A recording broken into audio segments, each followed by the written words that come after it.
Hello students, আজি আমি আলোচনা কৰিম বিএ থাৰ্ড সেমিষ্টাৰৰ নিউ CBCS সিলেবাছৰ অন্তৰ্গত ৰাজনীতি বিজ্ঞান অৰ্থাৎ political science general and regular pass course সাবজেক্টৰ বিষয়ে। তোমালোকে মোক প্ৰায় কমেন্ট কৰি আছিলা যে তোমালোকক বিএ থাৰ্ড সেমিষ্টাৰৰ নিউ CBCS সিলেবাছৰ অন্তৰ্গত ৰাজনীতি বিজ্ঞান অৰ্থাৎ political science general and regular pass course সাবজেক্টৰ প্ৰথমটি অধ্যায়ৰ ওপৰত ভিডিঅ' লাগে। অৰ্থাৎ তোমালোকে কমেন্ট কৰিছিলা যে তোমালোকক প্ৰথমটি অধ্যায়ৰ পৰা হ'বলগীয়া কমপ্লিট কুৱেশ্যন এনসাৰ লাগে আৰু তোমালোকৰ CBCS সিলেবাছৰ মতে নতুন CBCS সিলেবাছৰ মতে 1 আৰু 2 মাৰ্কছৰ শৰ্ট কুৱেশ্যনৰ লগতে তোমালোকৰ 5 and 10 মাৰ্কছৰ লং কুৱেশ্যন আহে। গতিকে সেই সম্পৰ্কীয় মই তোমালোকক কুৱেশ্যন এনসাৰ প্ৰদান কৰিম। গতিকে চিন্তা কৰিবলগীয়া অলপো বিষয় নাই, তোমালোকে ভিডিঅ'টো একদম শেষলৈকে চাই যোৱা। এতিয়া মই তোমালোকক সিলেবাছখন দেখুৱাই দিছোঁ। এইখন হৈছে তোমালোকৰ বিএ থাৰ্ড সেমিষ্টাৰৰ political science general and regular pass course সাবজেক্টৰ সিলেবাছ আৰু আজি আমি আলোচনা কৰিম তোমালোকে কমেন্ট কৰা মতে ইয়াৰে প্ৰথমটি অধ্যায় তুলনামূলক চৰকাৰ আৰু ৰাজনীতি। ঠিক আছে, গতিকে তোমালোকে চিন্তা কৰিবলগীয়া বিষয় নাই। মই তোমালোকক ধুনীয়াকৈ প্ৰশ্নবোৰ পঢ়ি দিম আৰু বুজাই দিম যাতে তোমালোকৰ পৰীক্ষাত বস্তুবোৰ মনত থাকক। ঠিক আছে, ইয়াৰ উপৰি মই এডুকেশ্যনৰ ওপৰত ভিডিঅ' বনাই আপলোড কৰিছোঁ। এডুকেশ্যন পাছ কোৰ্স সাবজেক্টৰ ওপৰত মানে গোটেই কিতাপ সম্পৰ্কে আলোচনা কৰাই দিছোঁ, গোটেইকেইটা অধ্যায়ৰ পৰা হ'বলগীয়া প্ৰশ্নৰ উত্তৰ। ঠিক আছে, গতিকে মই ডিছক্ৰিপশ্যনৰ লিংকটো দি দিম, তোমালোকে ডিছক্ৰিপশ্যনত গৈ লিংকটো ক্লিক কৰি লিখি ল'ব পাৰিবা। গতিকে তাৰ পৰা চাই ল'বা। ঠিক আছে, এতিয়া আমি আজি আলোচনা কৰিম ইয়াৰে প্ৰথমটি অধ্যায় তুলনামূলক চৰকাৰ আৰু ৰাজনীতি। আৰু মনত ৰাখিবা ইয়াৰ পৰা তোমালোকে 1 আৰু 2 মাৰ্কছৰ শৰ্ট কুৱেশ্যনৰ লগতে 5 and 10 মাৰ্কছৰ লং কুৱেশ্যন পাবা। ঠিক আছে, গতিকে এতিয়া আমি আৰম্ভ কৰোঁ। দেৰি নকৰি চোৱা। আৰু এটা অনুৰোধ যে তোমালোকে like and share and subscribe কৰি থৈ দিবা যাতে পৰৱৰ্তী ভিডিঅ'বোৰ পাই থাকিব পাৰা। ঠিক আছে, আৰু তোমালোকে যদি পাৰা এটা হোৱাটছআপ গ্ৰুপ বনাবা, তোমালোকৰ তাতে মোক এড কৰি দিবা। যি প্ৰশ্ন লাগে তোমালোকক এনসাৰবোৰ মই দি থাকিম। ঠিক আছে, তোমালোকে ফ্ৰেণ্ডৰ মাজত কৈ দিবা আৰু যিমান পাৰা শ্বেয়াৰ কৰি দিবা। তোমালোকে শ্বেয়াৰ কৰা মতে মই ভিডিঅ'বোৰ লৈ থাকিম, চিন্তা নকৰিবা। ইয়াৰ পিছত ইয়াৰে দ্বিতীয়টো লেচনো দিব লগা আছে ন, গতিকে তোমালোকে পাৰিলে গ্ৰুপ বনাই দিবা আৰু সকলোকে যিমান পাৰা শ্বেয়াৰ কৰি দিবা আৰু ছাবস্ক্ৰাইব কৰি থৈ দিবা, ভিডিঅ'বোৰ পাই থাকিবা। চোৱা, এতিয়া মনত ৰাখিবা তোমালোকৰ নতুন CBCS সিলেবাছৰ মতে 1 আৰু 2 মাৰ্কছৰ শৰ্ট কুৱেশ্যনৰ লগত অৰ নাথাকে, কেৱল লং কুৱেশ্যনত অৰ থাকিব। ঠিক আছে, আৰু লং কুৱেশ্যন 5 and 10 মাৰ্কছৰ আহিব, একদম মনত ৰাখিবা। আৰু ইয়াৰ পৰা তোমালোকৰ মই কৈ দিম তুলনামূলক ৰাজনীতি কি, তুলনামূলক ৰাজনীতিৰ সম্পৰ্কে আলোচনা কৰা লং কুৱেশ্যন কেনেকুৱা হয়, গোটেইখিনি আছে, কমপ্লিট আছে, চিন্তা নকৰিবা, গোটেইখিনি আছে। ঠিক আছে, গোটেইখিনি দেখুৱাই দিম, মই প্ৰশ্নবোৰ পঢ়ি ধুনীয়াকৈ বুজাই দিম যাতে পৰীক্ষাত তোমালোকক মনত পৰি যাওক কি আছিলে। ঠিক আছে, চোৱা এতিয়া আমি শৰ্ট কুৱেশ্যনৰ পৰা আৰম্ভ কৰোঁ। ফাৰ্ষ্ট পেজটো মই অ'পেন কৰিছোঁ, এইখন ফাৰ্ষ্ট পেজ। ঠিক আছে, চোৱা এতিয়া আমি আৰম্ভ কৰোঁ তুলনামূলক চৰকাৰ আৰু ৰাজনীতি। দৰকাৰী কথাবোৰ মই গোটেইখিনি কৈ দিলোঁ। এতিয়া আমি লেচনটো আৰম্ভ কৰোঁ। চোৱা, আৰু তোমালোকে ধুনীয়াকৈ মনোযোগেৰে শুনি যোৱা আৰু ধুনীয়াকৈ লিখি ল'বা আৰু মই তোমালোকক ধুনীয়াকৈ পঢ়ি দি যাম। ঠিক আছে, আৰু তোমালোকে কিবা অসুবিধা হ'লে কমেণ্ট কৰিবা আৰু গ্ৰুপ বনাই দিবা যিটো তোমালোকৰ লাগে, মই এনসাৰবোৰ যাতে প্ৰদান কৰিম। এতিয়া প্ৰথমটো প্ৰশ্নৰ পৰা আৰম্ভ কৰিম। চোৱা, 1 নম্বৰটো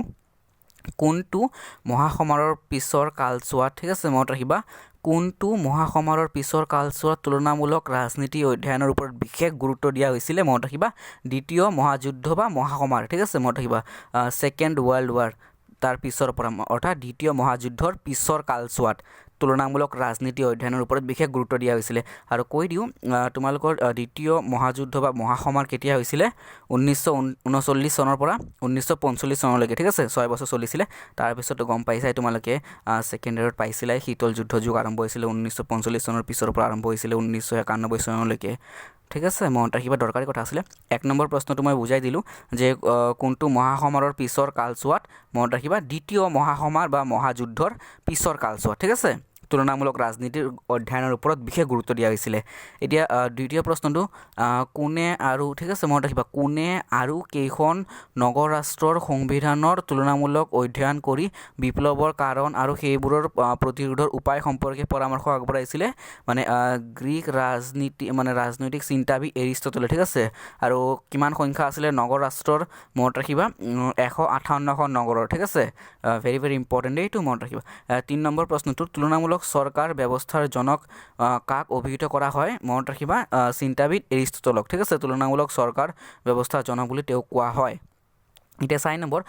তুলনামূলক চৰকাৰৰ অংগ কেইটাৰ নাম, তোমালোকক এইটো কিন্তু কম্পালচাৰী ইম্পৰ্টেণ্ট হয় দেই, চাবা মানে তুলনামূলক চৰকাৰৰ অংগ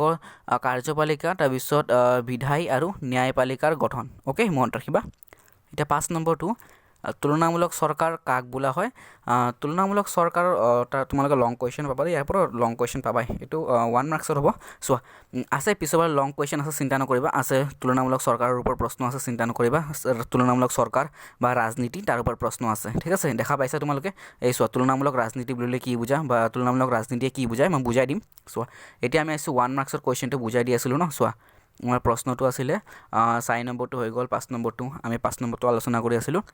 তুলনামূলক চৰকাৰ কাক বোলে ঠিক আছে বা কাক বোলা হয় এনসাৰটো কাৰ্যবলী ঠিক আছে মনত ৰাখিবা কাৰ্যাৱলী ৰীতিনিষ্ঠভাৱে মনত ৰাখিবা এখন দেশৰ লগত আন এখন দেশৰ তুলনা কৰাকে তুলনামূলক চৰকাৰ বুলি কোৱা হয় মানে এখন দেশৰ চৰকাৰৰ লগত মানে কাৰ্যকাৰী সম্পৰ্কৰ ক্ষেত্ৰত বা কাৰ্যবলী ৰীতিনিষ্ঠভাৱে এখন দেশৰ লগত আন এখন দেশৰ কম্পেয়াৰ কৰাকে তুলনা কৰাকে তুলনামূলক চৰকাৰ বুলি কোৱা হয় একদম সিম্পল কথা এখন দেশৰ চৰকাৰৰ লগত আন এখন দেশৰ চৰকাৰৰ তুলনা কৰাকে তুলনামূলক চৰকাৰ বুলি কোৱা হয় ওকে ভেৰি ভেৰি ইম্পৰ্টেণ্ট এতিয়া আমি নেক্সট হ'ল কোন চনত আমেৰিকাত আচৰণবাদী আন্দোলন সূচনা হয় 1950 চনত মনত ৰাখিবা ঠিক আছে আৰু এটা কথা 1950 চনৰ 26 জানুৱাৰী তাৰিখে আমাৰ ভাৰতবৰ্ষৰ সংবিধানখন ৰচনা কৰা হৈছিল কাৰ্যকাৰী হৈছিল ঠিক আছে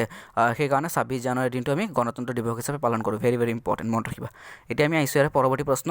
লং কুৱেশ্যন যে তুলনামূলক ৰাজনীতি বুলিলে কি বুজা মই ইতিমধ্যে কৈ দিছোঁ তুলনামূলক চৰকাৰৰ জৰিয়তে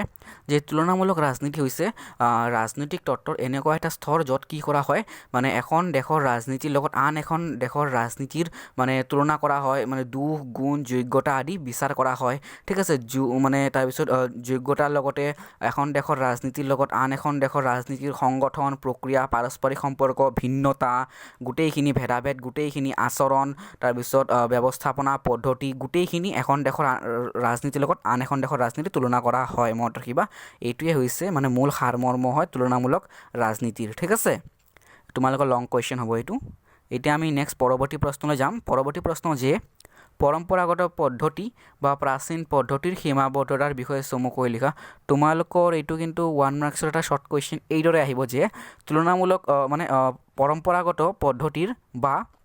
প্ৰাচীন পদ্ধতিৰ সীমাবদ্ধতাৰ সম্পৰ্কে লং কুৱেশ্যন তোমালোকে এইটো পাবা কিন্তু মই কৈ আছোঁ যে তোমালোকৰ শৰ্ট কুৱেশ্যন ইয়াৰ পৰা এটা আহিব প্ৰশ্নটো তোমালোকে নিশ্চয় বুজিব পাৰিছা যে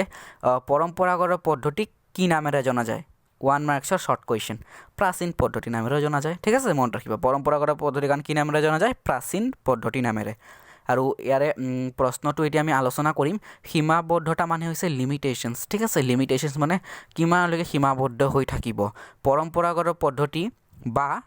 প্ৰাচীন পদ্ধতিৰ সীমাবদ্ধতা পৰম্পৰাগত পদ্ধতি বা প্ৰাচীন পদ্ধতিৰ সীমাবদ্ধতাৰ বিষয়ে আলোচনা কৰিবলৈ গ'লে মূলতঃ মানে কি কৰিব লাগিব এই পদ্ধতিৰ বৈশিষ্ট্যসমূহ জানিব লাগিব এই পদ্ধতিৰ বৈশিষ্ট্য তোমালোকৰ আহে যে ই মানে অতুলনামূলক ঠিক আছে তাৰপিছত বৰ্ণনাত্মক আৰু সংকীৰ্ণতা আৰু স্থবিৰতা ঠিক আছে এই বৈশিষ্ট্যসমূহ অধ্যয়ন কৰিলে বুজিব পৰা যায় যে একে সংস্কৃতিৰ প্ৰচলন থকা উন্নত মানে দেশ কেইখনমানৰ প্ৰশাসনীয় পদ্ধতিৰ অধ্যয়নৰ ওপৰতে গুৰুত্ব দিয়া হয় বিভিন্ন সংস্কৃতিৰ প্ৰচলন থকা অপশ্চিমীয়া উন্নয়নশীল দেশসমূহৰ এই পদ্ধতিৰ ৰাজনৈতিক অনুষ্ঠানবিলাকৰ ওপৰত গুৰুত্ব আৰোপ কৰা নাই পৰম্পৰা বা প্ৰাচীন পদ্ধতিত কেৱল মাত্ৰ কোনো এখন ৰাষ্ট্ৰৰ সাংবিধানিক ব্যৱস্থাৰ ওপৰত ভিত্তি কৰিয়ে অধ্যয়ন কৰা হৈছিলে চৰকাৰ তথা প্ৰশাসনিক ব্যৱস্থাৰ মাজত থকা সাদৃশ্য আৰু বৈসাদৃশ্যৰ ওপৰত গুৰুত্ব আৰোপ কৰা হোৱা নাছিলে অৰ্থাৎ ইয়াতে পৰম্পৰাগত অৰ্থাৎ মানে প্ৰাচীন পদ্ধতিত কি কৰা হৈছিলে প্ৰাচীন পদ্ধতিসমূহত কেৱল মানে সাংস্কৃতিক ভিন্নতা ঠিক আছে তাৰপিছত সাংস্কৃতিক ৰীতি নীতি আদিৰ ওপৰত ভিত্তি কৰিয়ে এই পদ্ধতিবোৰ মানে গঢ়া উঠিছিলে ঠিক আছে আৰু এটা বিশেষ কথা যে পৰম্পৰাগত পদ্ধতি বা প্ৰাচীন পদ্ধতি মানে কেৱল মাত্ৰ যিকোনো বা কোনো এখন মানে ৰাষ্ট্ৰৰ সাংবিধানিক ব্যৱস্থাৰ ওপৰত ভিত্তি কৰিহে অধ্যয়ন কৰা হৈছিলে মনত ৰাখিবা দেই মানে কোনো এখন ৰাষ্ট্ৰৰ সাংবিধানিক ভিত্তিৰ ওপৰত অধ্যয়ন কৰিহে মানে কি কৰা হৈছিলে অধ্যয়ন কৰা হৈছিলে গতিকে মনত ৰাখিবা এইটো ইম্পৰ্টেণ্ট দেই এতিয়া আমি আহিছোঁ পৰৱৰ্তী প্ৰশ্ন লং কুৱেশ্যন মনত ৰাখিব ঠিক আছে লং কুৱেশ্যন 10 মাৰ্কছৰ লং কুৱেশ্যন চোৱা প্ৰশ্নটো চোৱা 7 নম্বৰ তুলনামূলক ৰাজনীতিয়ে কি বুজায় মই ইতিমধ্যে কৈ দিলোঁ তুলনামূলক ৰাজনীতিৰ বিষয়ে আমি পাইছিলোঁৱে লং কুৱেশ্যন এইটো তোমালোকৰ লং কুৱেশ্যন 10 মাৰ্কছৰ হ'ব যে তুলনামূলক ৰাজনীতিয়ে কি বুজায় আৰু তাৰ লগতে তুলনামূলক ৰাজনীতিৰ ক্ৰমবিকাশ সম্পৰ্কে ক্ৰমবিকাশ মানে কি ধৰণে মানে ধাৰা আৰম্ভ হৈছিলে আমি এটা প্ৰশ্ন পাইছিলোঁ 1 মাৰ্কছৰ কুৱেশ্যন যে দ্বিতীয় মহাসমাৰোহৰ পিছৰ কালছোৱাত তুলনামূলক ৰাজনীতি অধ্যয়নৰ ওপৰত বিশেষ গুৰুত্ব প্ৰদান কৰা হৈছিলে অৰ্থাৎ 1945 চনৰ পিছৰ পৰা ঠিক আছে 1945 চনৰ পিছৰ পৰা কি কৰা হৈছিলে তুলনামূলক ৰাজনীতি অধ্যয়নৰ ওপৰত বিশেষ গুৰুত্ব প্ৰদান কৰা হৈছিলে ভেৰি ইম্পৰ্টেণ্ট মনত ৰাখিবা তোমালোকে এইটো আৰু এটা বিশেষ কথা যে তুলনামূলক ৰাজনীতিয়ে কি বুজায় মই ইতিমধ্যে কৈ দিছোঁ যে তুলনামূলক ৰাজনীতিয়ে এখন দেশৰ লগত আন এখন দেশৰ কি কৰা হয় মানে ৰাজনৈতিক ব্যৱস্থা যোগ্যতা দুখ গুণ তাৰপিছত কৰ্ম গোটেইখিনি কৰ্ম ৰীতি পদ্ধতি পৰিসৰ অভিজ্ঞতা কৰ্ম আচৰণ গোটেইখিনি কি কৰা হয় তুলনা কৰা হয় ঠিক আছে গতিকে মনত ৰাখিবা লং কুৱেশ্যন তোমালোকৰ এইটো 10 মাৰ্কছৰ হ'ব একদম ইয়াৰ পিছত এতিয়া আমি আহিছোঁ তুলনামূলক ৰাজনীতি আৰু তুলনামূলক চৰকাৰ একে হয়নে তোমালোকৰ এইটো পাৰ্থক্য আহিব ৰে লং কুৱেশ্যনে হ'ব তোমালোকৰ 5 মাৰ্কছৰ গতিকে পাৰ্থক্যটো তোমালোকে ভাগকৈ লিখিবা ইয়াতে যেনেকৈ লেখা আছে একদম হুবহু তোমালোকে একদম হুবহু লিখিবা চিন্তা কৰিবলগা বিষয় নাই হুবহু লিখিবা তোমালোকে ঠিক আছে আৰু মনত ৰাখিবা পাৰ্থক্যটো একদম চিম্পল যে তুলনামূলক ৰাজনীতি আৰু তুলনামূলক চৰকাৰ একেনে তুলনামূলক ৰাজনীতি আৰু তুলনামূলক চৰকাৰ একে অৰ্থত ব্যৱহাৰ কৰা হয় যদিও দুটাৰ মাজত কিছু পাৰ্থক্য আছে তুলনামূলক ৰাজনীতি তুলনামূলক চৰকাৰতকৈ অধিক বাস্তৱধৰ্মী আৰু বিজ্ঞানসন্মত মনত ৰাখিবা তুলনামূলক ৰাজনীতি তুলনামূলক চৰকাৰতকৈ মানে বাস্তৱধৰ্মী ঠিক আছে মনত ৰাখিবা আৰু বিজ্ঞানসন্মত আৰু তুলনামূলক চৰকাৰে কেৱল চৰকাৰৰ সম্পৰ্কে অধ্যয়ন কৰে কিন্তু তুলনামূলক ৰাজনীতিয়ে কি কৰে চৰকাৰ আৰু বেচৰকাৰী দুয়োটা ব্যৱস্থাকে সামৰি লয় ভেৰি ইম্পৰ্টেণ্ট লাইনটো গতিকে তোমালোকে এনেকৈ যেনেকৈ দিয়া আছে এনেকৈ লিখিবা 5 মাৰ্কছৰ হ'ব তোমালোকে গোটেইটো লিখিবা ঠিক আছে একদম কম্পালচাৰি লিখিবা পাৰ্থক্যটো বা একে হয়নে পাৰ্থক্য আহিলেও এইটো হ'ব একে তাৰপিছত যদি সোধে একেনে এইখিনিয়ে হ'ব এনচাৰ একদম চিন্তা নকৰিবা এতিয়া আমি পৰৱৰ্তী প্ৰশ্নলৈ যাম পৰৱৰ্তী প্ৰশ্ন এতিয়া আমি আহিছোঁ আমাৰ পৰৱৰ্তী প্ৰশ্নটো হৈছে তুলনামূলক চৰকাৰ অধ্যয়নৰ পৰম্পৰাগত আৰু আধুনিক পদ্ধতিৰ বৈশিষ্ট্যবোৰ তোমালোকে যেনেকৈ দিয়া আছে এনেকৈ ভাগকৈ লিখিবা অৰ্থাৎ পইণ্টত লিখিবা ঠিক আছে চোৱা প্ৰথমতে দিয়া আছে তুলনামূলক চৰকাৰ অধ্যয়নৰ পৰম্পৰাগত আৰু আধুনিক পদ্ধতি আধুনিক পদ্ধতি আৰু পৰম্পৰাগত পদ্ধতি আৰু 1 মাৰ্কছৰ শ্বৰ্ট কুৱেশ্যন আহিব পাৰে যে পৰম্পৰাগত পদ্ধতিৰ তোমালোকৰ আন কি নামেৰে জনা যায় প্ৰাচীন পদ্ধতি তোমালোকে পাইছিলা মই অলপ আগতে তোমালোকক কৈ দিছিলোঁ হয় ন ঠিক আছে মনত ৰাখিবা ইয়াত তোমালোকে এতিয়া ইয়াৰে মানে ভাগকৈ লিখিব লাগিব ক খ গ যেনেকৈ দিয়া আছে ফাৰ্ষ্ট লিখিব লাগিব তোমালোকে তুলনামূলক চৰকাৰ অধ্যয়নৰ পৰম্পৰাগত পদ্ধতি বা প্ৰাচীন পদ্ধতি ঠিক আছে তাৰপিছত লিখিবা আধুনিক পদ্ধতি প্ৰথমতে লিখিবা পৰম্পৰাগত পদ্ধতিৰ বৈশিষ্ট্য বা